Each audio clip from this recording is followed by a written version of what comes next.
mengajarkan bagaimana caranya mengambil tanggung jawab untuk menghidupi rohaninya sendiri. We are not feeding ourselves. Tetapi kita tidak belajar memberikan makanan rohani kepada diri sendiri. Many Christians are depending upon their pastors to Banyak feed orang them the Kristen word. mengandalkan pendeta untuk memberikan firman Tuhan kepada mereka untuk memberi makanan rohani. We should have taught people how to read the Bible between service, how to do the spiritual practices much more aggressively on their own. Kita sudah melupakan mengajar orang-orang bagaimana membaca Alkitabnya sendiri di antara hari Minggu ke hari Minggu. Dan bagaimana mempraktekkan kebenaran-kebenaran rohani dengan secara lebih sungguh-sungguh lagi. Teaching them to do it on their own. Mengajarkan mereka untuk melakukan firman Tuhan dengan sungguh-sungguh. In a soul-searching article entitled The Breaking of Bill Howe, the disciple-making pastor, Bill Howe himself wrote this. Bill Hall dalam salah satu bukunya sebagai pendeta yang memuridkan menuliskan sedemikian. He said, "This was the first time in 30 years of ministry that I had admitted that something I was leading wasn't working. It appeared to be working, but it wasn't. Something is wrong.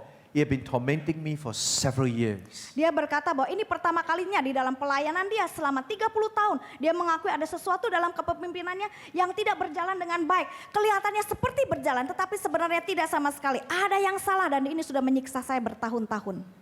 What did Bill Howe see to be the problem? Apakah persoalannya? All the formulas, strategic planning, mission statement, and visionary sermons are not making disciples. We were stuck in the same rut that so many find themselves in.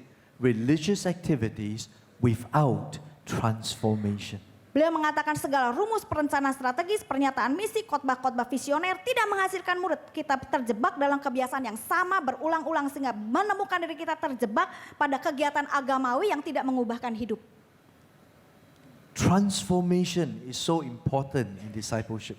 Perubahan hidup itu merupakan hal yang penting dalam pemuridan. All the formulas, strategies, sermons, they are not making disciples. Segala rumus perencanaan strategis, pernyataan misi, khotbah-khotbah visioner itu tidak menghasilkan murid. Then what's the use of doing all this? Jadi kalau begitu untuk apa kita melakukan semuanya ini? Because the church is called to make disciples. Karena sebetulnya gereja dipanggil untuk memuridkan. Disciples crucified with Christ. Murid-murid yang menyalibkan dirinya bersama dengan Kristus.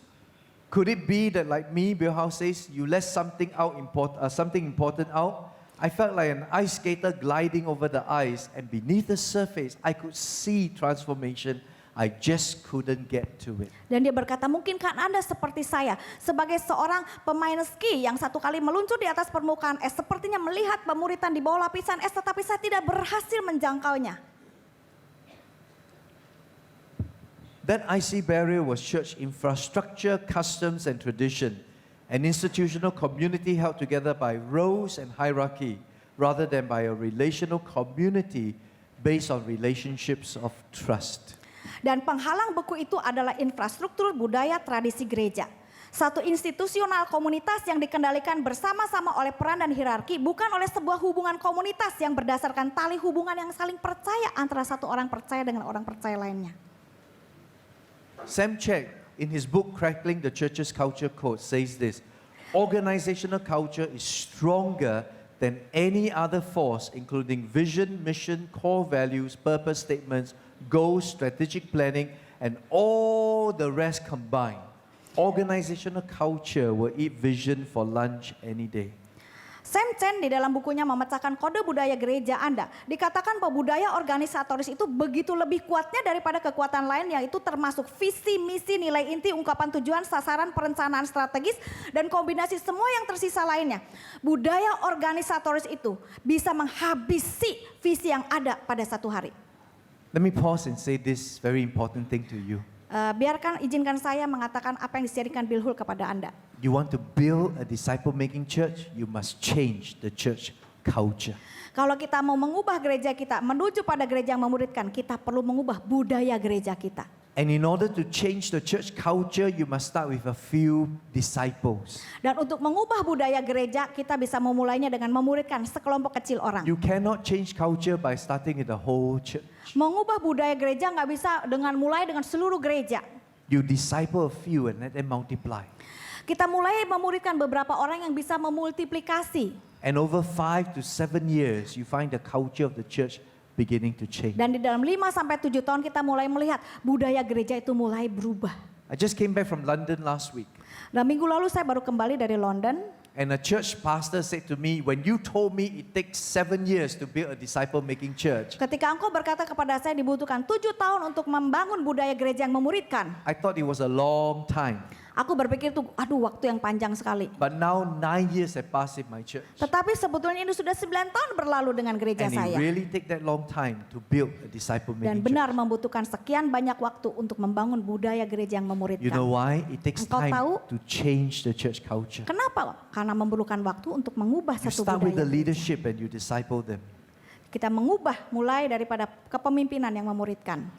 There are 5 misconceptions of discipleship. Ada 5 konsep yang keliru tentang pemuritan. The first, discipleship just happens. Yaitu apa? Pertama, bahwa pemuritan itu terjadi begitu saja. It doesn't just happen, it has to be intentional. Tidak terjadi begitu saja, harus ada kesengajaan. The second, discipleship takes place when people attend church programs. Kekeliruan nomor 2 adalah pemuritan terjadi ketika jemaat menghadiri acara gereja. Attending church programs doesn't transform lives. Datang di dalam acara-acara kegerejaan tidak mengubah kehidupan. Attending church programs alone does not produce crucified Christians. Program-program gereja tidak menghasilkan murid-murid Kristus yang menyalibkan dirinya. It is discipleship to Jesus that transforms lives. Hanya orang yang dimuridkan seperti orang yang mati buat Yesus akan bisa memuridkan sesamanya. The third misconception, discipleship is only for new Christians. Konsep keliru ketiga tentang pemuritan adalah bahwa pemuritan hanya untuk orang-orang Kristen No, baru saja. discipleship is for everyone. No, tidak. Pemuritan itu untuk setiap orang Kristen.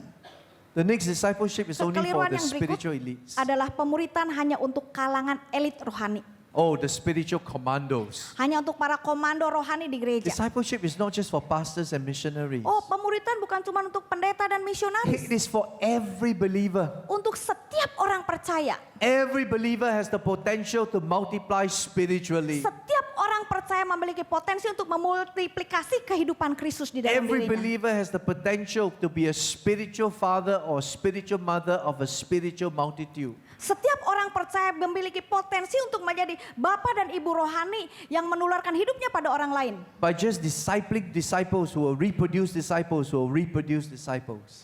Hanya murid yang bisa menghasilkan kehidupan akan menghasilkan murid yang bisa menghasilkan murid yang mempunyai kehidupan. This is the hardest thing to understand. Many think discipleship is a program.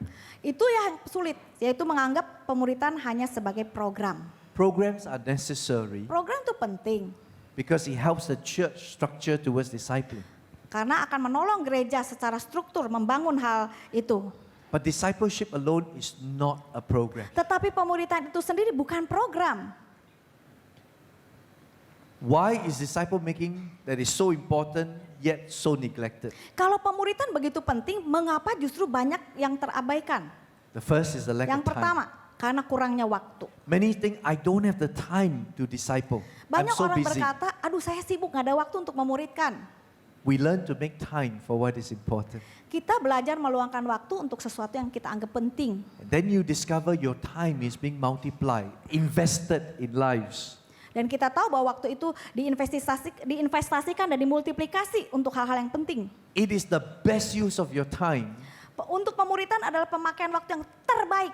to take a few Christians to pass on to them the things you have learned Yaitu mengumpulkan berapa orang percaya dan engkau membagikan apa yang kau sudah pelajari. and to encourage them to pass it on to others Dan untuk also. menguatkan mereka menularkannya kembali kepada orang lain. The second is a lack of interest. Yang kedua kurangnya minat. We say, oh, people are not interested in discipling. Banyak orang berkata banyak orang gak tertarik dengan pemuritan. That's because they don't understand the critical Itu need. karena mereka tidak tahu kebutuhan yang krisis daripada The pemuritan. third is a lack of confidence. Yang ketiga karena kurangnya I percaya don't diri. know how. Saya tidak tahu bagaimana caranya. It is very simple. Sangat sederhana. What you learn, Ketika engkau belajar, you apply. engkau mempraktekannya. As you apply, you Ketika reap the engkau benefits, mempraktekannya, engkau mendapat manfaatnya. and then you pass it on. Lalu kemudian engkau membagikannya kepada orang lain. The next is the lack of disciples. Yang keempat adalah kurangnya murid-murid. There are people who say, I want to disciple, but nobody wants to be Ada orang bilang, discipled oh by saya me. mau memuridkan, tapi nggak ada orang yang mau dimuridkan. you grow as a disciple. Engkau bertumbuh sebagai seorang murid. Ask God to send people to you to Mintalah disciple. Tuhan mengirim murid-murid untuk dimuridkan. You will have a discipling Dan engkau ministry. akan menemukan murid untuk dimuridkan. A parachurch organization, the leader came to me and said, Singapore pastors are very busy and they are not interested in being discipled. Ada orang mengatakan bahwa pendeta-pendeta di Singapura terlalu sibuk dan tidak memiliki ketertarikan terhadap pemuridan.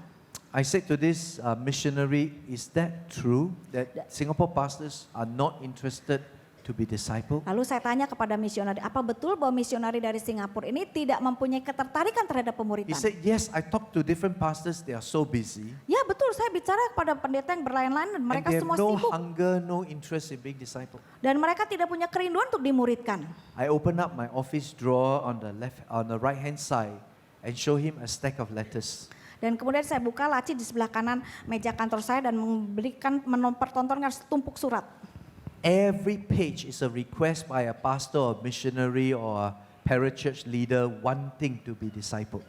Dan saya katakan ada begitu banyak surat permohonan dari banyak misionari, pemimpin, pendeta yang minta dimuridkan untuk hal tertentu. I can't disciple them all. Saya tidak bisa memuridkan mereka satu persatu So I semuanya. pass it on to other people to Jadi disciple saya them. membagikan kepada banyak orang untuk dimuridkan. Who are those leaders I have the joy of discipling? Yaitu kepada orang yang memiliki sukacita untuk memuridkan. There is a hunger. Sesungguhnya ada kerinduan untuk dimuridkan. If you grow as a disciple of Jesus Kalau engkau bertumbuh sebagai murid and Kristus. you pray for God to bring people into your lives, Dan engkau berdoa untuk membawa orang-orang datang kepada for you to hidupmu. pass on this Untuk passion engkau you bisa have, membagikan satu gairah ini kepada mereka. you will have a growing Engkau akan discipleship memiliki ministry. murid-murid untuk dimuridkan. The last is a lack of conviction. Yang kelima adalah kurangnya keyakinan. This is the most important of all. Ini adalah hal yang paling penting dari I semuanya. have a strong conviction of the importance of a discipleship ministry. Saya memiliki keyakinan yang kokoh tentang pentingnya pemuritan. By God's grace, I love to preach. Karena anugerah Tuhan saya senang sekali berkhotbah. I love to teach the Word of God. Saya senang mengajarkan firman Tuhan. I have the privilege of leading Christian organizations and I love to lead. Dan saya memiliki satu anugerah untuk memimpin organisasi Kristen dan saya senang memimpin. But if God give me a choice Tetapi kalau Tuhan beri saya kepilihan and say you choose only one, dan hanya memilih satu, either you lead a large organization or you preach to multitude or you make disciples. jadi ada hal yang saya suka lakukan. Suruh pilih salah satu, memimpin organisasi, mengajar atau memuridkan. I don't need to preach to large Saya large nggak groups. usah khotbah pada grup besar. I don't need to lead large organizations. Saya tidak perlu memimpin organisasi yang besar. Just give me a few people Asal beri saya beberapa orang saja. that we can love Jesus together with. Untuk sama-sama belajar mengasihi Tuhan Yesus. And know as they reproduce, they will change the world. Dan tahu bahwa begitu kami memultiplikasi satu hidup yang mengubahkan dunia. I am satisfied. Saya puas. At the end of my life is not how many books I've written, Dan pada akhir hidup saya bukan soal berapa banyak buku sudah saya baca. how many organizations I lead in, Berapa banyak organisasi sudah saya how pimpin. big my church is, Berapa besar gereja saya. how many thousands have I spoken to. Berapa juta orang sudah dengar At khotbah the saya. end of my life, Pada akhir hidup saya. if there are only a few people Hanya ada beberapa I have the orang privilege saja of pouring my yang life saya into punya hak istimewa and untuk see their membagikan lives hidup saya dan change melihat hidup mereka and see them diubahkan. walking with Jesus Dan mereka and mengasihi Tuhan changing dan their mengubah world, dunia. it is sufficient Ini adalah hal yang memuaskan. because it's the strategy of Jesus. Karena inilah strategi Tuhan Yesus. Jesus could have preached to multitudes, which he did. Dia berkhotbah Yesus kepada ribuan orang. Jesus did signs and wonders, and he did. Dia melakukan banyak hal yang besar, But mujizat-mujizat. the main focus of his ministry is not miracles, is not preaching. The main focus of his ministry was making disciples. Tetapi fokus daripada pelayanan itu bukan khotbah pada orang banyak, melakukan banyak And with the mujizat, few, tetapi they changed memuridkan. their world. Dan murid-muridnya itu mengubahkan dunia. That's the key to the Itu church. kunci terhadap gereja. Crucified with Christ. Disalibkan dengan Kristus. And when Christians are crucified with Jesus, Kalau setiap orang Kristen disalibkan bersama Kristus, they rock their world. mereka akan mengalami perubahan yang mengubahkan Who orang. are those who need this training the most? Siapakah yang akan memimpin masa depan? It is not pastors, Bukan missionaries, and pendeta, bukan leaders. misionari. It is our children. Itu adalah anak-anak kita. The greatest people who need discipleship training, our children. Orang yang paling membutuhkan pemuridan itu adalah anak-anak kita. Because if we don't pay attention to our children, we win the war today, we win the battle today, we lose the war tomorrow. Karena jika kita tidak memuridkan, kita sedang mengalami satu peperangan, kita akan kalah sebelum berperang. I give you one good reason why you must emphasize discipleship and disciple making. Kenapa saya memberikan satu alasan? Alasan kenapa harus melakukan It pemuridan. is not to build a big church. Bukan untuk membangun gereja yang besar. It is not to have many followers. Bukan mendapatkan banyak pengikut. The one reason why we must Satu emphasize alasan kita harus discipleship menekankan pemuridan. is because our children Karena needs it. anak-anak kita membutuhkannya. Because the starting point of discipleship, our children. Karena kebutuhan untuk pemuridan itu juga kebutuhan bagi And our anak-anak kita. children's children Dan anak-anak dari anak-anak kita must learn to fall in love with Jesus. harus belajar mengasihi Tuhan. And they must learn the secret of being crucified with Christ. Dan anak-anak kita perlu belajar rahasia disalibkan dengan Kristus. Who is to show them? Siapa yang akan mempertontonkannya kepada mereka, mempertunjukkannya? You and I. Engkau dan saya. That's why discipleship Itu is sebabnya important. pemuridan itu menjadi hal yang We penting. can't pass on to the children what we are not. Kita tidak bisa menularkan kepada anak-anak kita apa yang kita sendiri tidak pernah belajar. I have a video I want to show it to you. Saya akan membagikan cerita tentang And anak-anak. I'll close this session with the video, then we come back at night again. after Setelah dinner. video ini, saya akan menutup sesi ini dan kemudian kita akan kembali So lagi. if we are ready, let's screen this video. Dan kemudian saya akan serahkan kepada Anda keputusannya. You find us laughing. You'll find us playing. You will find us singing. You'll find us hurting. Fighting. Crying. You'll find us in homes, in schools, In malls. You will find us on the train. you'll find us on the street, And in churches. We are your children. we're youth. We're your responsibility. The pull of the world continues to weaken the influence of our families and the church over us. It's becoming more and more difficult for us to hear the message of God's love. Do you realize how serious this is? You know what? We don't need another program. We don't need more events. Or another big idea. What we need is for the church to be an intergenerational faith community. Where we are loved and valued. We need a church that will minister to us. And include us in serving Jesus in as many ways as possible. We do want to play a part in transforming our world. We're disciples in training. Not disciples in waiting. Please don't underestimate us. We're the church of today and the church of tomorrow. But you are in danger of losing us. You're losing us. You're losing us. You're losing us. You're losing us. You're losing us. You're You losing are us. losing us. Losing Losing us. us. You're losing us.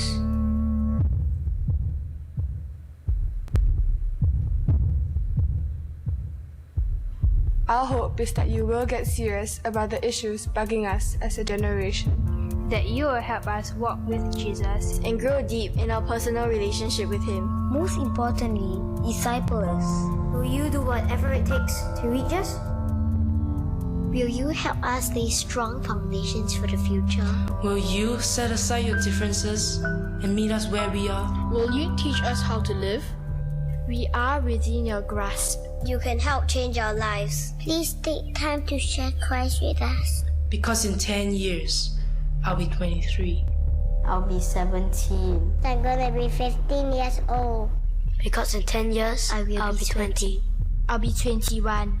I'll be 19. I'll be 16. I will be 22. Because in 10 years, I'll be 24. The question is. The question is. The question is. The question is, The question is. The question is. Question is. The question is. The question is, The question is, in 10 years, will you have made the difference?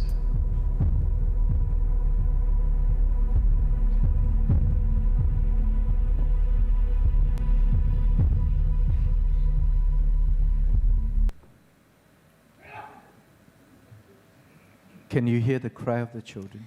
Adakah engkau mendengar cerita anak-anak ini? In 10 years, will you make a difference? Dalam 10 tahun apakah engkau akan melakukan pembedaan? The only way to disciple our children is to be disciples of Jesus. Untuk memuridkan anak-anak ini kita sendiri harus dimuridkan sebagai murid Kristus. Otherwise we lose them. Kalau tidak kita kehilangan mereka. Then we are playing church. Dan kita akan menyalahkan gereja. That is why an intentional disciple-making church is so important. Itu sebabnya gereja yang dengan sengaja memuridkan itu sangat penting. Can you see the critical need? Apakah engkau melihat kebutuhan yang begitu kritikal? Let's bow in prayer together. Mari kita tundukkan kepala berdoa. Father, in 10 years, help us to make a difference. Bapa di surga, akankah dalam 10 tahun kami melakukan perbedaan? If Christ have not yet come again, Jikalau Yesus Tuhan belum datang kembali, or have taken us home, membawa kami pulang ke surga, help us have eyes to see how disciple making and discipleship will make a difference. tolong supaya kami melihat bahwa menjadi orang yang dimuridkan dan membangun gereja yang memuridkan adalah sesuatu hal yang penting. Not just to build large churches, Bukan fokus kami membangun gereja yang besar, but to build strong families, tetapi membangun keluarga-keluarga yang kokoh. to build children who are disciples of Jesus. Membangun anak-anak yang dimuridkan sebagai murid Kristus. Help us in this journey and commitment to build a disciple-making church. Tolong kami untuk bisa mempunyai komitmen membangun gereja yang memuridkan. We thank you for answering this prayer. Terima kasih Engkau akan menjawab doa kami. In Jesus' name, Di dalam nama Tuhan Yesus. amen. Amin.